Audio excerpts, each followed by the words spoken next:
Hi, I'm Mrs. Smith. I am the assistant to Dr. Steinley, and I get the pleasure to read the last chapter of Matilda, A New Home.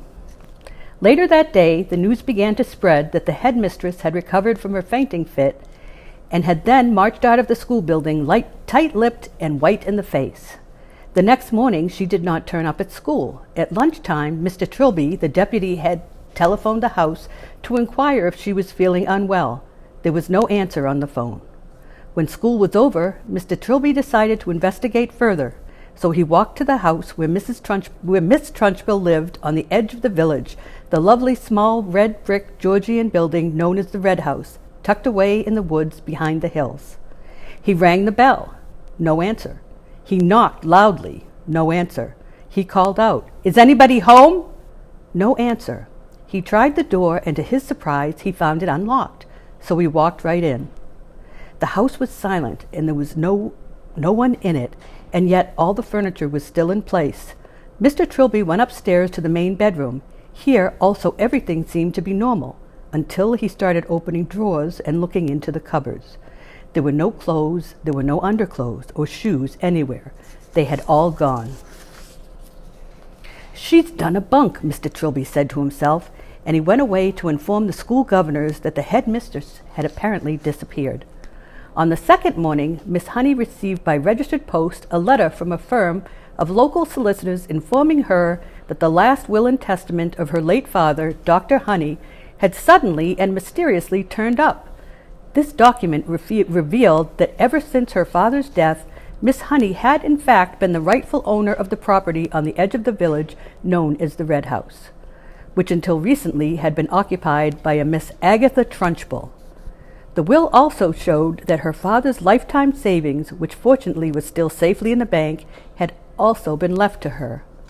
The solicitor's letter added that if Miss Honey would kindly call into the office as soon as possible, then the property and the money could be transferred into her name very rapidly. Miss Honey did just that, and within a couple of weeks she had moved into the Red House, the very place in which she had been brought up, and where luckily all the family furniture and pictures were still around. From then on, Matilda was a welcome visitor to the Red House every single evening after school, and a very close friendship began to develop between the teacher and the small child. Back at school, great changes were also taking place. As soon as it became clear that Miss Trunchbull has completely disappeared from the scene, the excellent Mr. Trilby was appointed head teacher in her place. And very soon after that, Matilda was moved up into the top form, where Miss Plimsoll quickly discovered that the amazing child was every bit as bright as Miss Honey had said. One evening, a few weeks later, Matilda was having tea with Miss Honey in the kitchen, when Matilda suddenly said, "Something strange has happened to me, Miss Honey." "Tell me about it," Miss Honey said. "This morning," Matilda said, "just for fun, I tried to push something over with my eyes, and I could not do it. Nothing moved. I didn't feel the hotness building up behind my eyeballs. The power has gone. I think I've lost it completely." Miss Honey carefully buttered a slice of brown bread and put a little strawberry jam on it. "I've been expecting something like this to happen," she said. "You have? Why?" Matilda said. "Well," Miss Honey said, "it's only a guess, but here's what I think. While you were in my class, you had nothing to do, nothing to make you struggle. Your fairly enormous brain was going away like mad inside your head. There was tremendous energy bottled up in there and nowhere to go, and somehow or other you were able to shoot that energy out through your eyes and make objects move. But now things are different. You are in the top form, competing against children more than twice your age, and all that mental energy is being used up in class. Your brain is, for the first time, having to struggle and strive and keep really busy, which is great. That's only a theory, mind you, and it might be a silly one, but I don't think it's far off the mark." "I'm glad it happened," Matilda said. "I wouldn't want to go through life as a miracle worker." "You've done enough," Miss Honey said. "I can still hardly believe you made all those things happen for me." Matilda, who was perched on a tall stool at the kitchen table, ate her bread and jam slowly. She did so love these afternoons with Miss Honey. She felt completely comfortable in her presence, and the two of them talked to each other more or less as equals.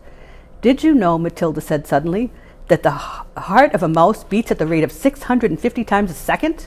"I did not," Miss Honey said, smiling. "How absolutely fascinating. Where did you read that?"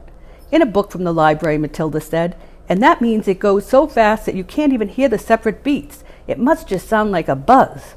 It must, Miss Honey said. And how fast do you think a hedgehog's heart beats? Matilda asked.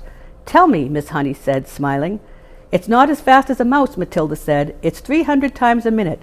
But even so, you wouldn't have thought it went so fast that in a creature that moves so slow, would you, Miss Honey? I certainly wouldn't, Miss Honey said. Tell me one more. A horse, Matilda said. That's really slow. It's only 40 times a minute. This child, Miss Honey told herself, seems to be interested in everything. When one is with her, it is impossible to be bored. I love it. The two of them stayed sitting and talking in the kitchen for an hour or so longer, and then at about 6 o'clock, Matilda said good night and set out to walk home to her parents' house, which was about an 8-minute journey away. When she arrived at her own gate, she saw a large black Mercedes motor car parked outside. She didn't take too much notice of that. There were often strange cars parked outside her father's place, but when she entered the house, she was confronted by a scene of utter chaos. Her mother and father were both in the hall, frantically stuffing clothes and various objects in suitcase. What on earth is going on? She cried. What's happening, Daddy? We're off, Mr. Wormwood said, not looking up. We're leaving for the airport in a half an hour, so you better get packed. Your brother's upstairs all ready to go. Get a move on, girl. Get going. Off, Matilda cried. Where to? Spain, the father said. It's a better climate than this lousy country. Spain, Matilda cried. I don't want to go to Spain. I love it here, and I love my school. Just do as you're told and stop arguing, the father snapped. I've got enough troubles without messing about with you. But Daddy, Matilda began. Shut up, the father shouted. We're leaving in 30 minutes. I'm not missing that plane. But for how long, Daddy? Matilda cried. When are we coming back? We aren't, the father said. Now beat it. I'm busy. Matilda turned away from him and walked out through the open front door. As soon as she was on the road, she began to run. She headed straight back towards Miss Honey's house, and she reached it in less than 4 minutes. She flew up the drive, and suddenly she saw Miss Honey in the front garden, standing in the middle of a bed of roses, doing something with a pair of clippers. Miss Honey heard the sound of Matilda's feet racing over the gravel, and now she straightened up and turned and stepped out of the rose bed as a child came running up. My, she said, what in the world is the matter? Matilda stood before her, panting, out of breath, her small face flushed, crimson all over. They're leaving, she cried. They've all gone mad, and they're filling their suitcases, and they're leaving for Spain in about 30 minutes. Who is? Miss Honey asked quietly. Mummy and Daddy and my brother, Mike, and they said I have to go with them. You mean for a holiday? Miss Honey asked. Forever, Matilda cried. Daddy said we were never coming back. There was a brief silence. Then Miss Honey said, Actually, I'm not very surprised. You mean you knew they were going? Matilda cried. Why didn't you tell me? No, darling, Miss Honey said. I did not know they were going, but the news still doesn't surprise me. Why? Matilda cried. Please tell me why. She was still out of breath from running and from the shock of it all. Because your father, Miss Honey said, is in with a bunch of crooks. Everyone in the village knows that. My guess is that he is the receiver of stolen cars from all over the country. He is in deep trouble. Matilda stared at her open-mouthed. Miss Honey went on. People brought stolen cars to your father's workshop, where he changed the number plate and resprayed the bodies in different colors and all the rest of it. And now somebody's probably tipped him off that the police are onto him, and he's doing what they all do, running off to Spain where they can't get him. He'll have been sending his money out there for years already and waiting for him when he arrives. They were standing on the lawn in front of the lovely red brick house with its weathered old red tiles and its tall chimney, and Miss Honey still had the pair of garden clippers in one hand. It was a warm golden evening, and a blackbird was singing somewhere nearby. I don't want to go with them, Matilda shouted suddenly. I won't go with them. I'm afraid you must, Miss Honey said. I want to live with you, Matilda cried out. Please let me live here with you. I only wish you could, Miss Honey said, but I'm afraid it's not possible. You cannot leave your parents just because you want to. They have a right to take you with them. But what if they agreed? Matilda cried eagerly. What if they said, yes, I can stay with you. Would you let me stay with you then? Miss Honey said softly, yes, that would be heaven. Well, I think they might, Matilda cried. I honestly think they might. They don't actually care tuppence about me. Not so fast, Miss Honey said. We've got to be fast, Matilda cried. They're leaving in a moment. Come on, she shouted, grasping Miss Honey's hand. Please come with me and ask them. But we have to hurry. We have to run. The next moment, the two of them were running down the drive together and then out to the road, and Matilda was ahead, pulling Miss Honey after her by the wrist, and it was a wild and wonderful dash they made along the country lane and through the village to the house where Matilda's parents lived. The big black Mercedes was still outside, and now its boot and all its doors were open, and Mr. and Mrs. Wormwood and the brother were scurrying about like little ants, piling in the suitcase as Matilda and Miss Honey came dashing up. "Daddy and Mummy," Matilda burst out, gasping for breath. "I don't want to go with you. I want to stay here, and I want to live with Miss Honey, and she says that I can, but only if you give me permission. Please say yes. Go on, Daddy. Say yes, Mummy." The father turned and looked at Miss Honey.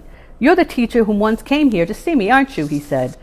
Then he went back to stowing his suitcase in the car. His wife said to him, "This one will have to go in the back seat. There's no more room in the boot." "I would love to have Matilda," Miss Honey said. "I would look after her with loving care, Mr. Wormwood, and I would pay for everything. She wouldn't cost you a penny. But it was not my idea, it was Matilda's, and I will not agree to take her without your full and willing consent." "Come on, Harry," the mother said, pushing his suitcase into the back seat. "Why don't we just leave her if that's what she wants? It'll be one less to look after." "I'm in a hurry," the father said. "I've got a plane to catch. If she wants to stay, let her stay. It's fine with me." Matilda leapt into Miss Honey's arms and hugged her, and Miss Honey hugged her back. And then the mother and father and brother were inside the car as it was pulling away, the tires screaming. The brother gave a wave through the rear window, but the other two didn't even look back. Miss Honey was still hugging the tiny girl in her arms, and neither of them said a word as they stood there watching the big black car tearing around the corner to the end of the road, disappearing forever into the distance. The end.